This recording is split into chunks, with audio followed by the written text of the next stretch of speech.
Alloh sizni eslashini xohlaysizmi? Uni eslang. Alloh sizni nomingizni zikr qilishini xohlaysizmi? Uni zikr qiling. Alloh aytadi: "Fazkuruni azkurkum." Meni eslanglar, meni zikr qilinglar, men sizlarni eslayman. Xohlamaysizmi Alloh sizni nomingiz bilan falonchi o'g'li falonchi meni zikr qildi deb Alloh sizni zikr qilishini xohlamaysizmi? Muttafaqun alayh bo'lgan hadisda Anas ibn Malik radhiyallohu anhu dan rivoyat qilinadi. Rasululloh sallallohu alayhi va sallam Ubay ibn Ka'b radhiyallohu anhu ga aytdilar: "Innalloha amarani an aqra'a alayka al-Qur'an." Alloh sizga Qur'on o'qib berishimni menga buyurdi dedilar. Buni eshitgan Ubay radhiyallohu anhu aytdilarki: "Allohu sammani lak." Alloh meni ismimni sizga aytdimi?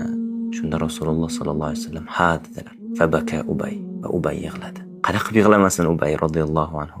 Qanaqa yig'lamaslik mumkin? Sizni Alloh nomingiz bilan sizni eslab tursa, sizni zikr qilib tursa, bundan ortiq sharaf bormi? O'sha Ubay ibn Ka'b radhiyallohu anhu butun hozirgi kundagi qorakalarimiz, ustozlarimizni Qur'ondan sanadlari Ubay ibn Ka'b radhiyallohu anhu ga boradi. Qorilar otasi Ubay ibn Ka'b. Shunaqa kishilar bor, yer yuzida mashhur, hamma taniydi ularni, lekin osmonlarda ularni hech kim tanimaydi. Va yana shunaqa kishilar bor, osmonlarda ular juda mashhur, lekin yerda ularni hech kim tanimaydi.